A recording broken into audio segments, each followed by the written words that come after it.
Takže zdravím vás u dalšího tutoriálu na mém YouTube kanále. Dneska to bude tutoriál na to, jak si připravit samolepky v kompletně vlastní režii, aby s tím potom nebyl žádný problém, vy jste věděli, jak na to, proč se co dělá a tak. Takže si můžete vytvořit vlastní samolepky na váš brand, na vaši firmu, na cokoliv za krásných 10 minut a myslím si, že pokud máte Photopea nebo Affinity Designer, tak vlastně zadarmo.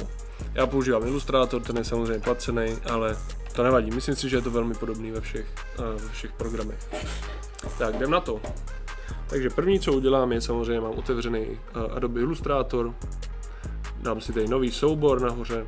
Já tady mám velikost 100 na 50, což znamená, že samolepka bude mít na šířku 10 cm. Mám tady spadávku, to je taky důležité, já tady mám 3 mm a barevný režim CMYK.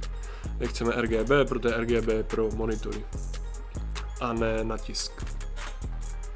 Takže teďka si tady nahodíme nějaký logo, já si ho skopíruju tady zvedle, ale normálně byste to udělali tak, že si dáte nový soubor otevřít a hodíte si to sem, anebo normálně klasicky z čehokoliv, co tady máte jako nebo normálně prostě se to dá přetáhnout z čehokoliv z vašich souborů.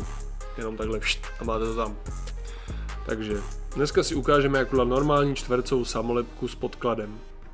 Což znamená, tady si dáme čtverec neboli obdélník, aby měl stejnou velikost, jak má spadávka. Může to i překračovat, protože ono se to stejně nevyexportuje s tím, takže normálně hodím čtverec, roztáhnu ho, aby to bylo trošku za tou spadávkou a dám si tam třeba, nevím, zelenou barvu. Je to vlastně ve finále jedno, záleží už na vás. Pokud se vám to logo ztratí, tak ho pravděpodobně máte za tím obdélníkem, takže já ten obdélník jenom posunu takhle hezky dozadu a logo je na světě.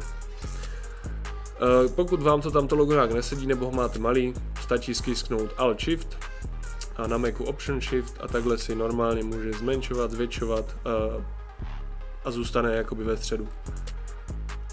Zarovnáme to tady zase na střed, já si to ještě trošku zvětším a přijde mi, že opticky to mám trošku výš, tak si to posunu dolů. Takže v tuhle chvíli to máme nějak jako nachystaný, ten podklad a to logo. A teďka začíná ta techničtější část, dá se říct. Je potřeba nahodit na to kreslící plátno jakoby ten ořez, podle kterého se to bude ořezávat. Takže já to tady hodím takhle, ukážu vám, jak to myslím. A nahodím to tady, dám si to stejně široký, jak si tu samolepku, takže 100 na 50, šup šup. Zarovnám to tady nahoře a teďka to tady nahodím nějakým hezkým obrysem, aby to šlo vidět. Zmenším si to. Mám tady obrys. Je důležité, aby tam ta spadávka byla, protože tady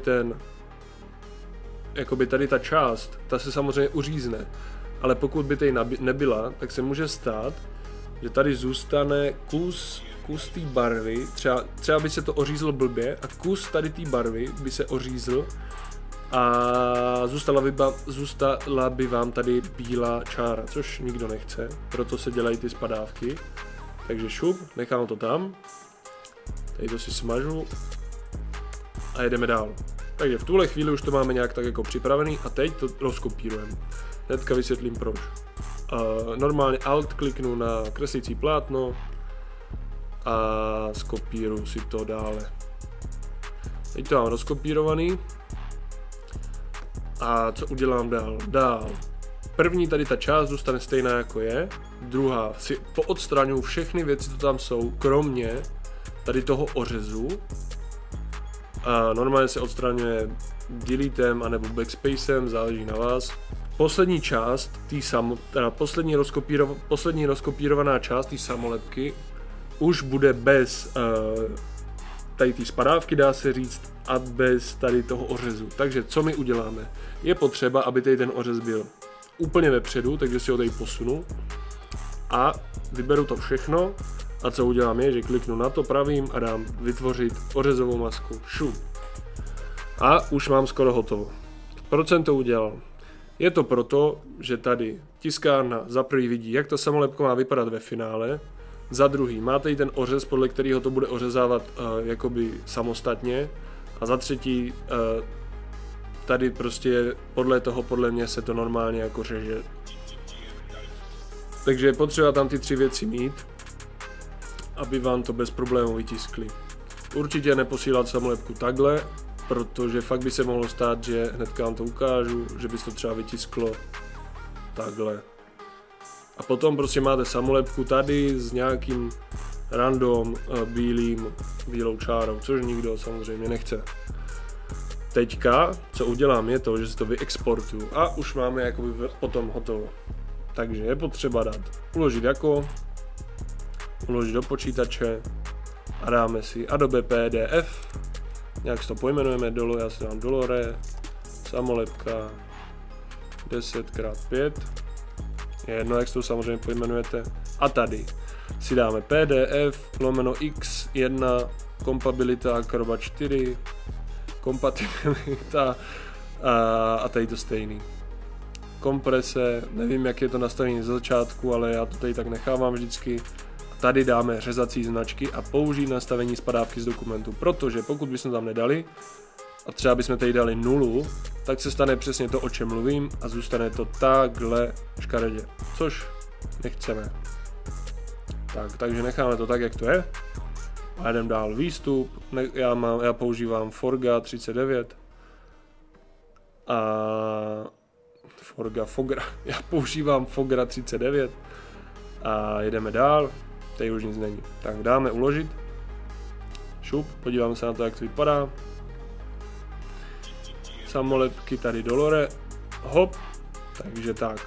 Teďka to tady se lehce vidíte, jak to bude vypadat potom ve finále. A takhle už normálně můžete potom poslat samolepku do tisku a máte hotovo, máte vyhráno, dá se říct. Pokud byste měli nějaké otázky, napište mi třeba na Instagram nebo na e-mail nebo do komentáře, já vám na to rád odpovím, pokud by byl nějaký problém. Takže zatím se mějte hezky a doufám, že se vám tutoriál líbil.